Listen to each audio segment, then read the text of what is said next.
Chapter 12. Bonus. Analyzing Masterworks. What is the best way to train someone to spot counterfeit money?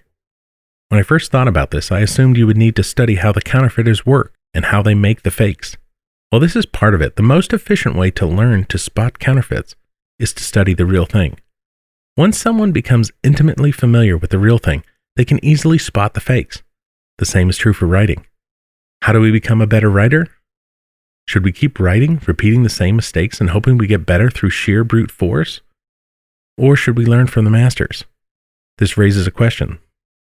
How do we learn from the masters?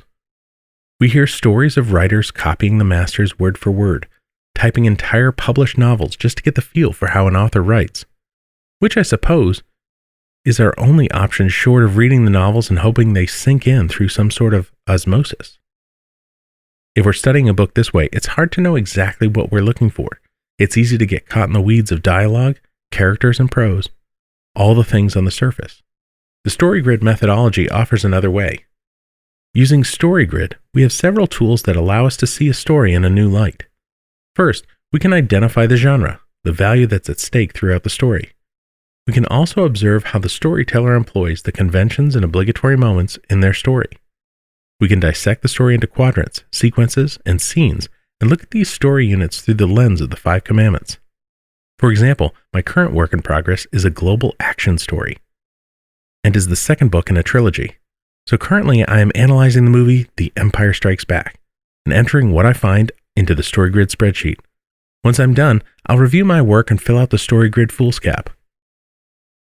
I did the same with Harry Potter and the Sorcerer's Stone, and The Hunger Games when I was working on my first novel in the trilogy.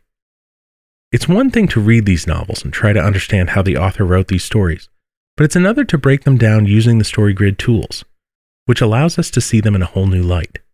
We don't want to use the StoryGrid tools to look at our own stories only. Let's be honest, that's often like looking at counterfeits of real stories. We can use the tools to look closely at stories that have stood the test of time. This will help us level up our writing in ways we could never have dreamed. About the author. Tim Grahl is the author of The Threshing, Running Down a Dream, Your First 1,000 Copies, and Book Launch Blueprint. For over a decade, he has worked with top authors and creatives, including Daniel H. Pink, Barbara Corcoran, Hugh MacLeod, Hugh Howey, Chip and Dan Heath, and many more. He now runs StoryGrid Universe and StoryGrid Publishing with his partner Shawn Coyne. See more of Tim's work at runningdownadream.com. About the editor. Leslie Watts is a StoryGrid certified editor, writer, and podcaster based in Austin, Texas. She's been writing for as long as she can remember, from her 6th grade magazine about cats to writing practice while drafting opinions for an appellate court judge.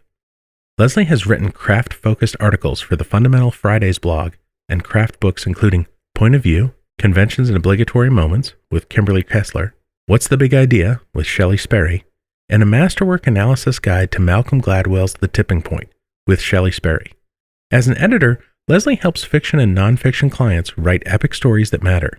She believes writers become better storytellers through study and practice, and editors owe a duty of care to help writers with specific and supportive guidance. The Writer's Common Language, a shared vocabulary to tell better stories. By Tim Grahl.